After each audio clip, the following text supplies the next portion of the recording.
I am doctor Manjubala Yadav, associate professor in chemistry, government college Kota. आज हम अणुसंख्यक गुण कॉलिगेटिव प्रॉपर्टीज़ के बारे में पढ़ेंगे।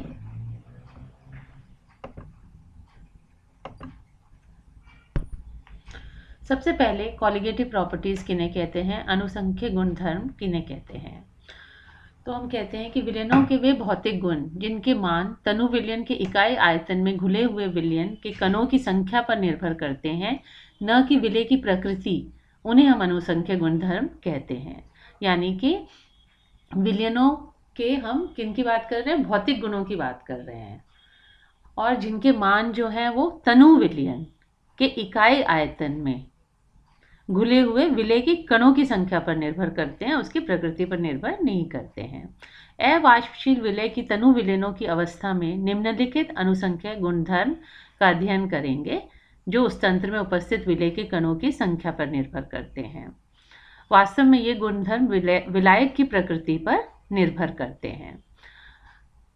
सबसे पहला है परासरण दाब, ऑस्मोटिक प्रेशर ऑफ सॉल्यूशन। दूसरा है वाष्प दाब में आपेक्षिक अवनमन, relative lowering of vapour pressure. जो हमारा ऑस्मोसिस का प्रोसेस है, हमारा जो परासरण दाब का जो प्रोसेस है, उसमें एक सेमी परमिएबल मेम्ब्रेन होती है, अर्धपारगम्य झिल्ली होती है, जिसमें से जो है विलायक मॉलिक्यूल्स जो हैं वो पास करते हैं। तो कम और क्या प्रोसेस होता है ये ऑस्मोसिस का, जिसमें कि लो कंसंट्रेशन से हाई कंसंट्रेशन में जब कन्वर्जन होता है, मतलब ट्रांसफ़र होता है, उस प्रोसेस को हम ऑस्मोसिस कहते हैं। कम सांद्रता वाले विलयन में से विलायक के अणुओं का अर्धपारगम्य झिल्ली में होकर उच्च सांद्रता वाले विलयन की ओर जाने वाला स्वतः प्रवर्तित प्रवाह, स्पॉन्टेनियस फ्लो परासरण कहलाता है। ठीक है, तो इसमें जो है सबसे ज़रूरी चीज़ क्या है, अर्धपारगम्य झिल्ली जो है वो प्रेजेंट होनी चाहिए, तभी जो है कम सांद्रता वाले विलयन में से विलायक के अणुओं का जो है ट्रांसफ़र उच्च सांद्रता वाले विलयन की ओर होगा। और यह प्रवाह तब तक होता है जब तक कि इसमें इक्विलिब्रियम स्थापित ना हो जाए। ठीक है, साम्य पर झिल्ली के दोनों ओर समान सांद्रता होती है। अब इसके अगर हम उदाहरण देखें तो जैसे हम सूखे हुए फल हैं, हमारे जो किशमिश है, सूखे मटर हैं, इन सब को हम जो हमारी आरबीसी है, पानी में रखा जाता है तो ये फूल जाती हैं। तो इनकी दीवारों में उनमें पानी जाने के कारण होता है, और कोश की दीवारें फल में उपस्थित ग्लूकोज, शक्कर या लवण को बाहर नहीं आने देती। इस तरह की कोश की दीवारें अपने में से विलायक के अणुओं को ही जाने देती हैं। तो ये वन वे प्रोसेस होता है, इसमें जो है आपका सिर्फ विलायक मॉलिक्यूल ही अर्धपारगम्य झिल्ली में से होकर गुजर सकते हैं, और ये ही सबसे बड़ी प्रॉपर्टी परासरण दाब की है।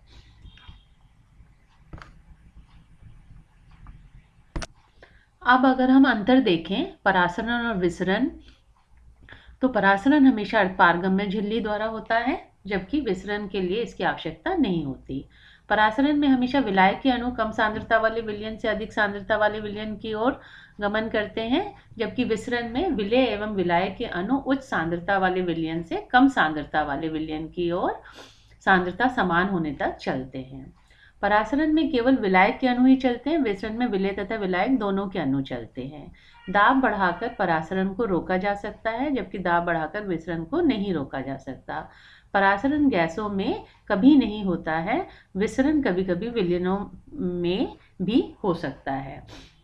तो परासरण का प्रोसेस गैसों में नहीं होता है, जबकि विसरण जो है वो गैसेस में भी हो सकता है और कभी कभी विलयनों में भी हो सकता है।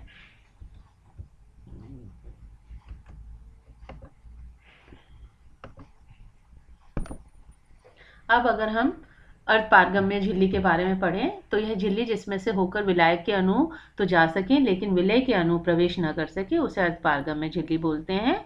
और इसके जो उदाहरण हैं वो आपका अर्धपारगम्य झिल्ली जीवों तथा पौधों के सामान्य रूप में पाई जाती हैं। पित्ताशय, गॉल ब्लैडर, सेलोफेन, कोलोडियन तथा जंतुओं व वनस्पति कोशिकाओं की आवरण झिल्लियां पूर्ण रूप से अर्धपारगम्य नहीं होती हैं, अतः परासरण दाब के परिशुद्ध मापन के लिए इन्हें काम में नहीं लिया जा सकता है। प्रयोगशाला में परासरण दाब के परिशुद्ध मापन के लिए आर्टिफिशियल झिल्लियाँ बनाई जाती हैं, जो कि copper ferrocyanide, calcium phosphate, cellulose nitrate और जिलेटिनी पदार्थ से बनाई जाती हैं। इनमें से सबसे प्रभावी जो है कॉपर फेरोसाइनाइड की झिल्ली बनती है, क्योंकि वह अधिक दाब लगभग अधिक जो है दाब वो प्रोड्यूस करती है। अब हम अगर मेथड देखें कि किस प्रकार से हम ऑस्मोटिक प्रेशर परासरण दाब को नाप सकते हैं, तो वो बर्कले एंड हार्टले मेथड है। 1904 में परासरण दाब ज्ञात करने की एक विधि इन्होंने दी, जो विधि जो है सबसे अधिक उपयोगी पाई गई। और इस विधि में परासरण को रोकने के लिए बाहर से दाब लगाया जाता है, जो परासरण दाब के बराबर होता है। उनके द्वारा प्रयुक्त जो है उपकरण वो इस प्रकार से देखा गया। यहाँ पर हम प्रेशर अप्लाई करने के लिए हमारे पास वो है, अप्लाई करते हैं हम प्रेशर से पिस्टन, और ये हमारा प्रेशर नापने के लिए प्रेशर गेज है। यहाँ पर साथ में हमने यहाँ पे सॉल्यूशन दोनों तरफ जो है कंसेंट्रिक सर्कुलर जो है ये हमारी ट्यूब है, बाहर की तरफ सॉल्यूशन भरा हुआ है, और यहाँ पर ये पोरस स्पॉट है, और यहाँ पर अंदर जो है आपके विलायक है, पानी है। इस तरफ से हमने पानी को भरने के लिए ये ट्यूब विद बल्ब लगाया हुआ है, और यहाँ पर हमारी कैपिलरी ट्यूब है, जो कि एक बहुत पतली ट्यूब होती है। तो इसका अगर हम पढ़ें तो हम कहते हैं कि दोनों ओर से खुले हुए सरंध्र पात्र है हमारे पास, जिसकी दीवारों में कॉपर फेरोसाइनाइड झिल्ली लगाई जाती है, जो हमारे दोनों सॉल्यूशंस को सेपरेट कर रही है। उसके बीच में कॉपर फेरोसाइनाइड झिल्ली है, और कांसे के बाहरी सिलेंडर में सील कर दिया जाता है। सिलेंडर में एक जल रोधी पिस्टन, एक दाब मापी प्रेशर गेज लगे रहते हैं। सरंध्र पात्र के एक कोशिका नली तथा दूसरी ओर रिजर्वॉयर लगे रहते हैं। यहाँ कैपिलरी ट्यूब है आपकी, और यहाँ पे रिजर्वॉयर है। सरंध्र पात्र में आसुत जल तथा सिलेंडर में विलयन, जिसका परासरण दाब निकालना हो, भर देते हैं। सरंध्र पात्र में हमने क्या किया, एक तो हमारा वाटर जो है, और सिलेंडर में विलयन, जिसका ये सॉल्यूशन जिसका आपको परासरण दाब निकालना है, इसको हम भर देते हैं। तो इसके कारण कोशिका नली में जल की ऊंचाई ज्ञात कर विलयन को सिलेंडर से भरा जाता है। परासरण के कारण पिस्टन ऊपर की ओर उठता है तथा कोशिका नली में जल का तल जो है गिरने लगता है। अब ऑस्मोसिस प्रेशर के कारण जो है हमारा यहाँ से विलायक जो है, ये हमारी जो सेमी परमेबल मेम्ब्रेन है, यहाँ से गुजरकर सॉल्यूशन में चला जाता है, तो इसका लेवल जो है वो कम हो जाता है, और कोशिका नली में जल का तल गिरने लगता है। इस समय पिस्टन पर दाब लगाकर कोशिका नली के जल के तल को पहले वाली ऊंचाई पर स्थिर रखा जाता है। वापस से हम प्रेशर यहाँ लगा के, और हमने क्या किया, प्रेशर लगा के हम कोशिका नली में जल के तल को पहले वाली ऊंचाई पर स्थिर रख देते हैं। इस समय विलयन पर जो दाब लगने पर परासरण नहीं हो सकता, तथा यह लगाया गया दाब परासरण दाब के बराबर होता है। तो जितना हमने प्रेशर लगाया वो जो है ऑस्मोटिक प्रेशर के बराबर होगा, जो जल के लेवल को वापस उतना लाने में लगा। इसे दाब मापी में पढ़ लिया जाता है। इस विधि से में पूर्व दो विधियों से समय कम लगता है तथा साम्य शीघ्र स्थापित होता है। इसके अलावा भी अन्य विधियां हैं जिनके द्वारा परासरण दाब ज्ञात किया जा सकता है। अब अगर हम इसका कैलकुलेशन देखें तो हमारी जैसे हम pi V is equal to NRT हमारी गैसियस के लिए होती है equation, PV is equal to NRT। ये विलयन के लिए जो है हम उसको pi V is equal to NRT कर देते हैं।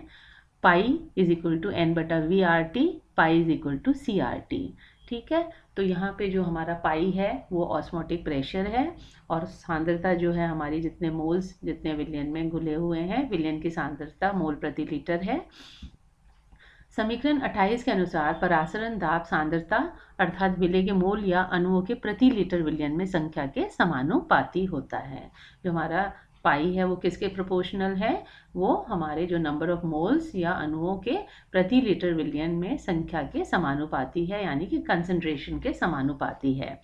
अतः परासरण दाब जो है वो किसके ऊपर निर्भर कर रहा है? अनुसंख्यक गुणधर्म, कॉलिगेटिव प्रॉपर्टी है, जो कि नंबर ऑफ मोल्स के ऊपर डिपेंड कर रहा है। शुरू में भी हमने यही कहा था कि अनुसंख्यक गुण क्या होते हैं, जो कि जो है विलेय के मतलब उनके जो मोल हैं उनके ऊपर निर्भर करते हैं। आप क्योंकि n जो है वो नंबर ऑफ मोल्स क्या होता है? W/m, जो ग्राम में भार है विलेय का, और m जो है वो विलेय का अनुभार है। इस तरह से हमें पता है नंबर ऑफ मोल्स हम कैसे कैलकुलेट करते हैं। जो भी हमारा सॉल्यूट है, विलेय है, उसके कितने ग्राम में भार है, और जो हमारा विलेय के ग्राम तथा उसका जो मॉलिक्यूलर वेट है, उससे हम नंबर ऑफ मोल्स निकाल लेते हैं। तो इसको अगर हम यहाँ पर रख दें, pi v is equal to nRT की जगह W/m, तो पाई is equal to W/m RT/V हो जाएगा, और इससे हम कैलकुलेशन इसके ऑस्मोटिक प्रेशर की कर सकते हैं। अतः किसी विलेय का अनुभार अगर हमको निश्चित ताप पर किसी ज्ञात सांद्रता वाले विलयन का परासरण दाब माप कर ज्ञात किया जा सकता है ना। हमको विलेय का अगर क्या पता है, हमको विलेय का अगर अनुभार कैलकुलेशन, इससे तो हम ऑस्मोटिक प्रेशर कैलकुलेट कर सकते हैं, जिसमें कि हमें पता होना चाहिए कि कितना विलेय है हमारा, कितने मॉलिक्यूलर मास में हमने उसको जो है उसका मॉलिक्यूलर मास क्या है, हमारा ये जो है गैस कांस्टेंट है, जो कि सॉल्यूशन कांस्टेंट अप्रॉक्सीमेटली बराबर होता है, विलियन स्थिरांक के बराबर होता है, और टेम्परेचर क्या है और आयतन क्या है। तो उससे तो हम ऑस्मोटिक प्रेशर कैलकुलेट कर सकते हैं। और अगर हमें मॉलिक्यूलर वेट विलेय का निकालना है, तो वो भी हम निश्चित ताप पर किसी ज्ञात, हमको अगर सांद्रता पता है वाले विलयन का परासरण दाब माप ज्ञात कर किया जा सकता है। लेकिन इससे सही मान प्राप्त नहीं होते, अतः इस विधि का उपयोग नहीं किया जाता है। लेकिन इस विधि द्वारा प्रोटीन, कार्बोहाइड्रेट, पॉलीमर आदि पदार्थों के अनुभार ज्ञात किए जा सकते हैं। Thank you.